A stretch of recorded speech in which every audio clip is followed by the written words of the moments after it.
상 10장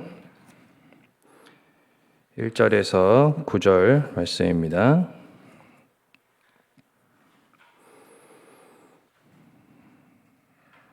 구약성경 422페이지 사무엘상 10장 1절에서 9절까지 말씀을 교독하도록 하겠습니다.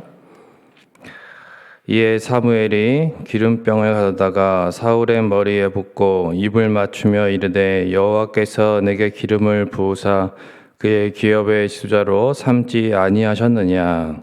내가 오늘 나를 떠나가다가 베냐민 경계 셀사에 있는 라일의 묘실 곁에서 두 사람을 만나리니 그들이 내게 이르기를 내가 찾으러 갔던 암나기들을 찾은지라.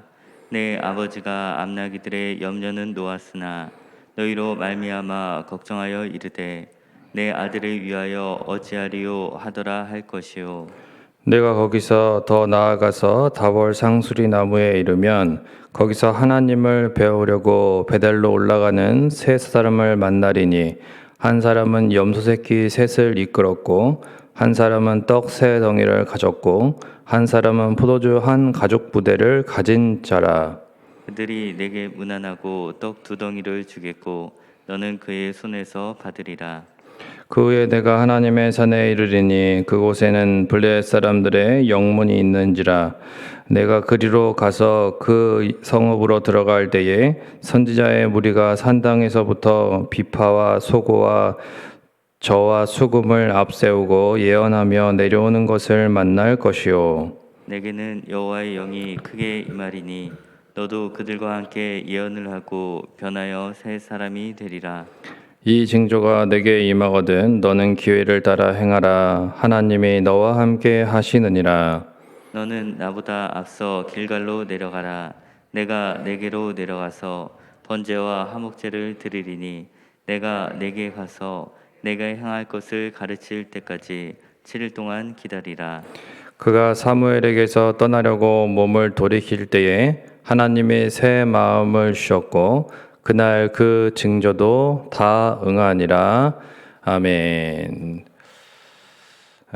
하나님께서 사무엘 선지자를 통해서 이제 사울에게 기름을 부으십니다. 그리고 이제 왕을 세우셨음을 믿을 수 있도록 자세하게 세 가지에 대해서 이렇게 이제 징조들을 주시는데 굉장히 자세하게 사무엘 선지자가 이제 말을 먼저 합니다. 그리고 이제 그 자세한 내용들을 다 그대로 하나님께서 이제 이 사울이 다 그것을 경험할 수 있도록 그렇게 하나님 다 그 말씀하신 대로 이루어 주시는, 그래서 굉장히 놀라운 일을 이제 경험하게 되는 것이죠. 뭐 기적이라든지 이런 그 이적들도 대단한 것이지만 이렇게 말씀하신 것이 굉장히 많고 그 내용이 아주 자세한데도 그 것들을 이렇게 다 상세하게 성취해 주시는 것도 굉장히 놀라운 그러한 것으로 우리가 알 수 있습니다. 첫 번째는 2절에 나귀를 찾았다는 소식인데, 보면 이제 나귀를 잃어버렸다가 이제 그것 때문에 이제 이 사건이 시작됐죠. 원래는 이제 사울의 여정이 시작되는데 다시 이 사무엘과의 어떤 얘기가 맞춰진 다음에 바로 찾았다는 얘기를 듣게 되는 것입니다. 그러니까 하나님께서 그의 가족들을 이제 돌보실 것에 대한 그런 의미인데, 사울의 노력이 아니라 하나님의 은혜로 이 나귀를 찾게 되었습니다. 그의 삶을 하나님의 은혜로 돌봐주실 것이니까 이제 왕으로서 사명을 감당할 때에 아무것도 염려하지 말아라, 이런 뜻입니다. 두 번째는 3절에서 4절에 이 떡을 받게 되는 일이죠. 근데 이제 하나님의 어떤 필요를 채우시는 또한 그러한 메시지죠. 하나님께서 그의 삶 가운데 이제 공급하실 것이다라고 하는 것이고, 세 번째 이 5절에서 6절에 하나님의 영을 받아서 이제 예언하는 그러한 징조인데, 자기 뜻대로가 아니라 하나님의 영이 이끄시는 대로 이 왕의 사명을 감당하는 삶을 살아가는 것. 그래서 이전에 자기가 자기 인생의 주인으로서 살았던 삶이 아니라 이제는 하나님이 주인 되시는 그러한 이제 새로운 삶을 살아가라는 그러한 의미로서 이러한 징조, 세 번째 징조를 주십니다. 이렇게 이제 세 가지 징조가 있을 것을 이렇게 이제 알려주시고 7절에 이렇게 말씀하시죠. 이 징조가 내게 임하거든 너는 기회를 따라 행하라. 하나님이 너와 함께 하시느니라. 여기서 이제 기회를 따라 행하라라는 말은 이거를 이제 풀어보면 최선을 다하라는 것입니다. 이제 우리말로 하면 최선을 다하라 이런 뜻인데, 그러니까 세 가지나 징조를 주시면서 함께 하실 것을 약속하시는 하나님께 앞으로 이제 최선을 다해서 왕으로서 충성해라 이런 뜻이죠. 그런데 9절에 보면 앞에 세 가지 징조 중에 세 번째 징조의 성취에 대해서만 자세하게 기록하고 있습니다. 이것이 이제 가장 중요하기 때문입니다. 9절 이후에 보시면 이제 세 번째 징조에 대해서만 자세하게 기록되고 있습니다. 하나님은 무엇보다도 그러니까 사울이 하나님의 영에 사로잡힌 이러한 새로운 삶을 살게 되기를 원하신다는 것입니다. 그래야만 이러한 하나님 앞에 사로잡혀 있는 왕을 통해서 백성들도 하나님께 온전히 바쳐진 하나님의 뜻대로 다스림을 받는 그러한 백성으로 살아갈 수 있기 때문입니다.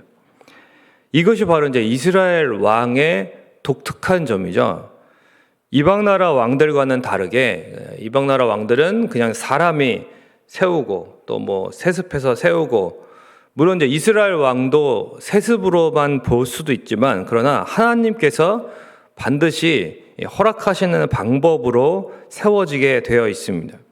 그래서 하나님이 계시기 때문에 이스라엘 왕이 있는 것이고, 이스라엘 왕은 그래서 자기가 왕이 아니라 항상 하나님이 자신의 왕이고 하나님이 이 백성의 왕이라는 것을 항상 기억하면서 그 백성을 다스려야 하는 그런 존재로서의 왕이죠. 아주 독특한 왕입니다.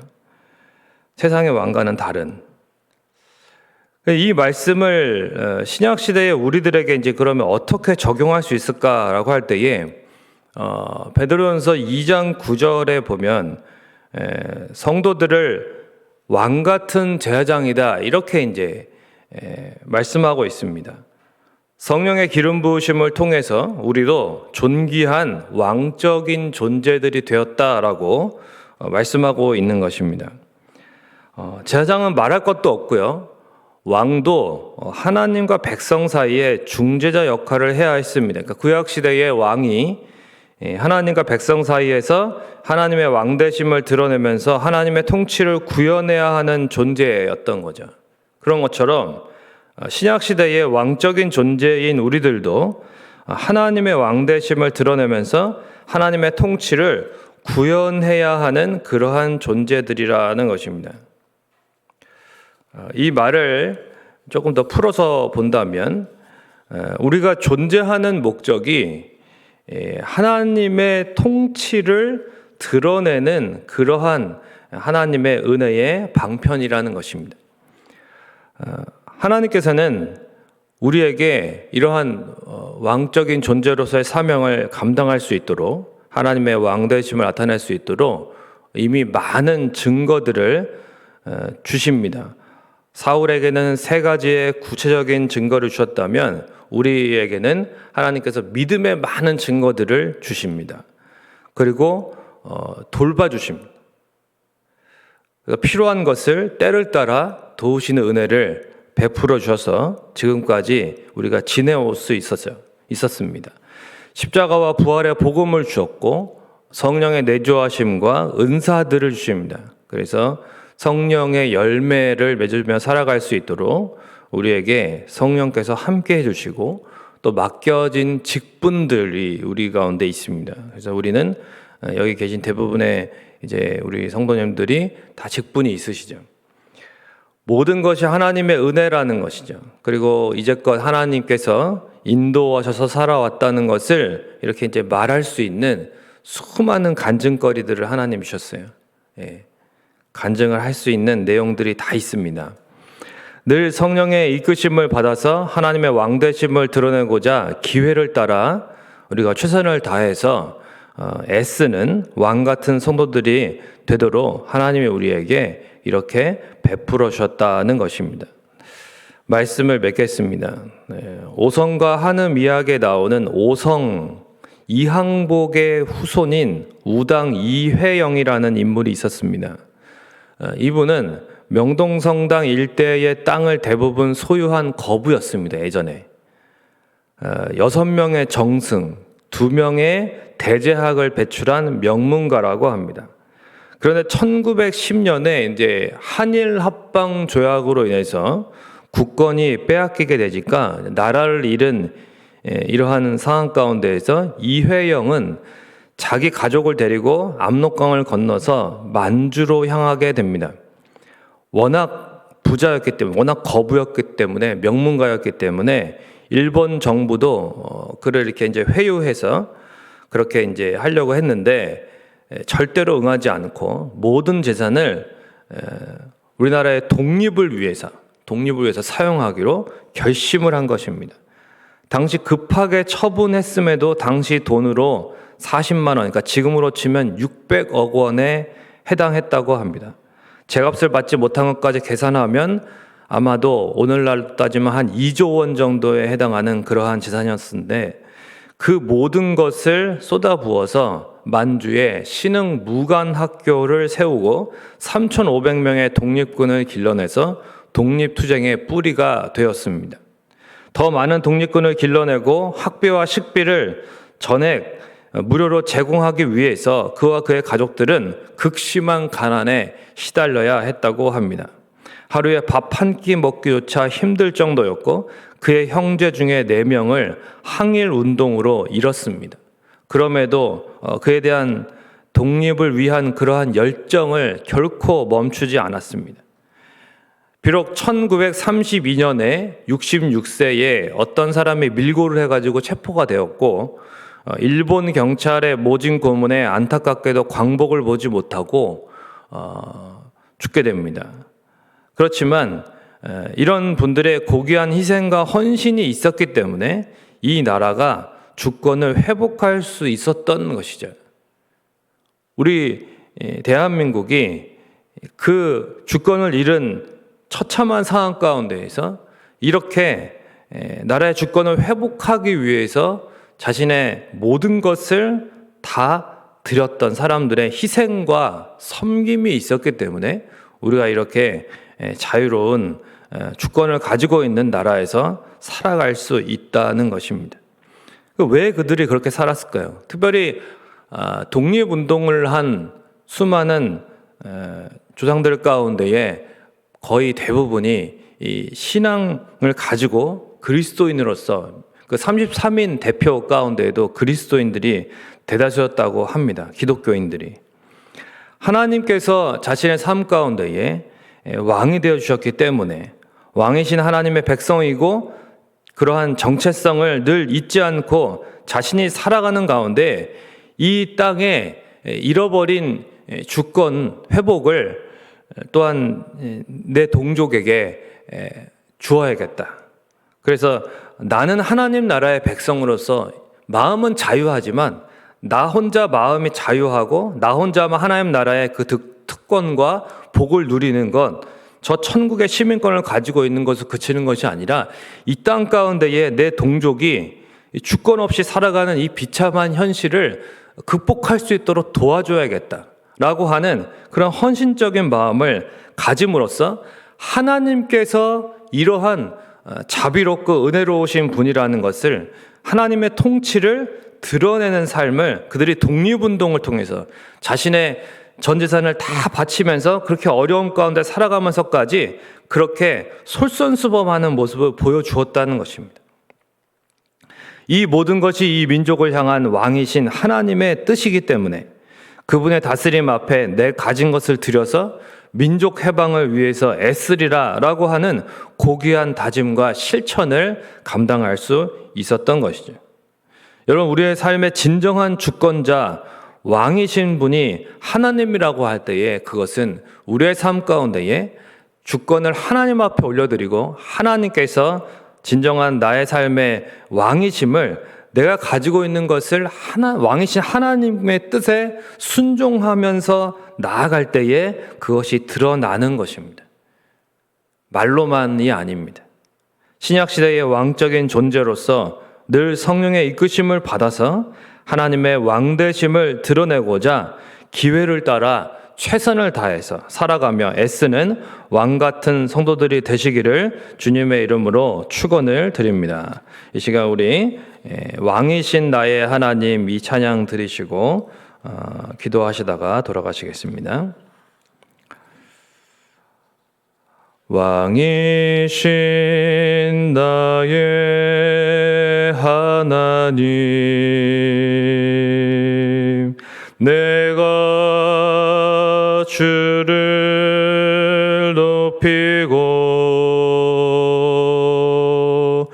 영원히 주의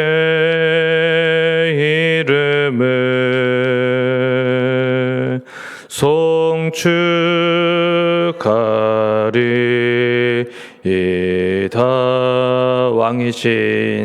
왕이신 나의 하나님, 내가 주를 높이고 영원히 주의 이름을 송축하리이다.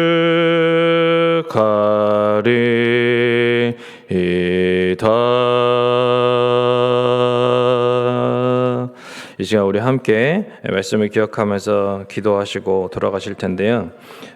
특별히 우리나라의 그 주권 없는 상황 가운데 하나님께서 베풀어 주신 그 귀한 은혜, 특별히 하나님의 통치를 드러내려고 했던 그러한 그리스도인들의 그러한 독립운동과 희생이 있었습니다. 백성과 하나님 사이에서 왕이라는 존재의 그 사명은 하나님의 통치를 드러내야 하는 것이었습니다. 하나님의 뜻대로 다스려야 되는 것이었어요.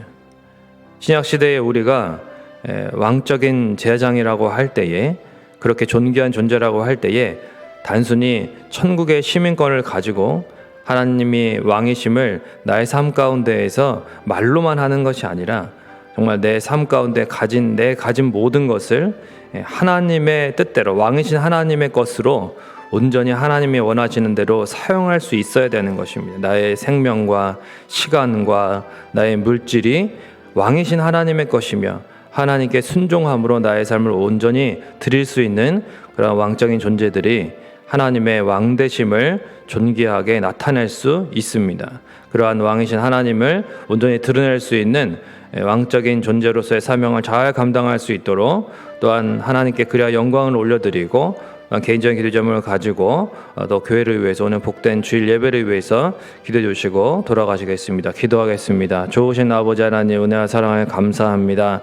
하나님 아버지, 우리의 왕이십니다. 하나님, 예수 그리스도를 통해서 우리에게 허락하신 저 천국의 그 영광과 특권을 하나님 아버지, 우리가 이 땅 가운데에서 하나님 소망하며 살아갈 수 있도록 하나님 아버지, 우리의 삶 가운데에 왕이 되어주심을 감사합니다. 하나님 아버지, 우리가 하나님을 왕으로서 하나님 아버지 또한 이 땅 가운데에 하나님의 왕되심을 온전히 드러낼 수 있는 삶을 살아갈 사명이 있사온데, 하나님 아버지, 이스라엘의 왕과 같이 하나님 백성과 하나님 사이의 중재자 역할을 통해서 하나님의 통치와 하나님의 다스림을 온전히 구현할 수 있는 삶을 살아야 됐던 것처럼, 하나님 아버지, 우리도 하나님 아버지 주시는 수많은 증거들 그 가운데에서 하나님의 함께하심과 하나님의 왕되심을 온전히 세상 가운데 나타낼 수 있는 하나님 믿음의 사람들이 될 수 있도록 인도하여 주시옵소서.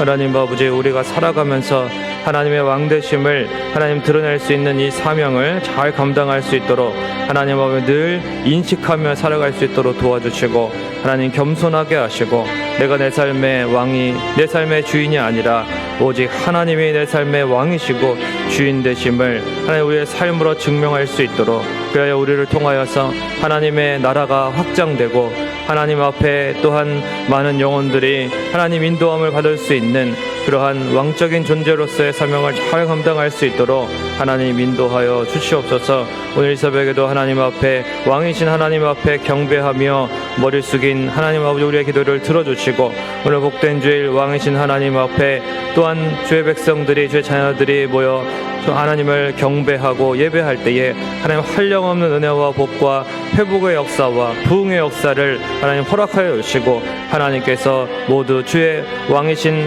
하나님 앞에 온전히 모일 수 있도록 하나님 인도하여 주시옵소서. 이 새벽에도 주의 간구를 들어주시고 하나님 응답하여 주시옵소서.